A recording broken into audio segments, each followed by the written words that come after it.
Reflection for Tuesday, December 27.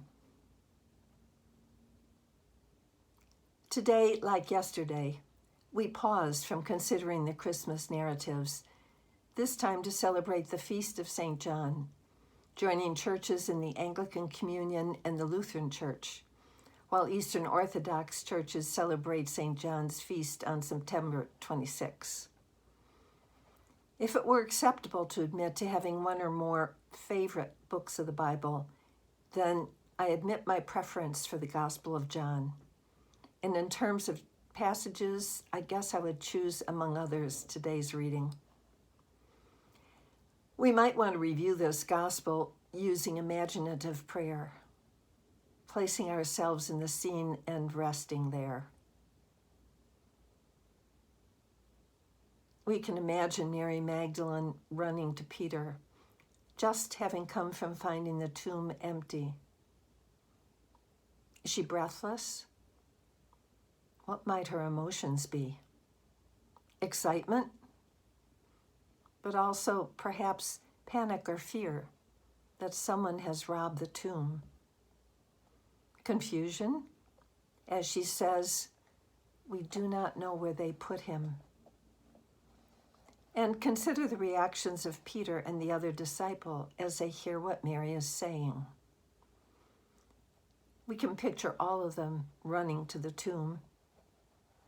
Are they shouting to each other, or silent, filled with dread or anticipation? Consider the arrival of Peter, the other disciples stepping aside to let him enter, and Peter going into the tomb only to find the burial cloths and separately the cloth or face veil that had covered Jesus' head. Let's use our imagination to consider what they might be seeing. The arrangement of the cloths laid out to perhaps indicate this was not a haphazard arrangement, but instead deliberate, meaningful. How are they feeling? What might they be thinking? We have a partial answer in the last line of today's passage regarding the other disciple. And he saw and believed. Let us savor these words and make them our own. What is it that he saw?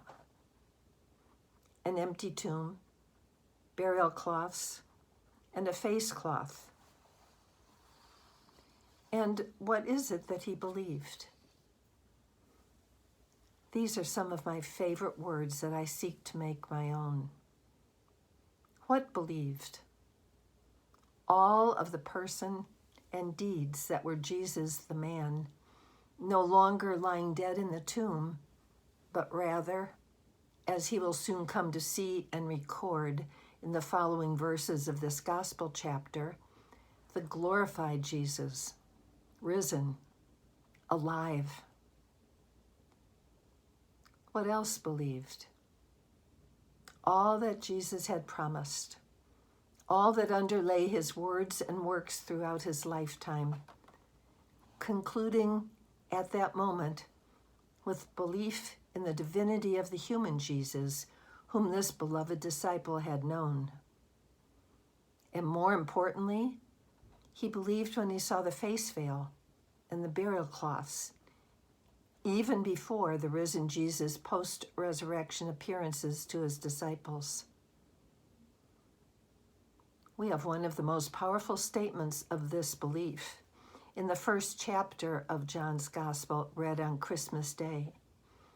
In the beginning was the Word, and the Word was with God, and the Word was God.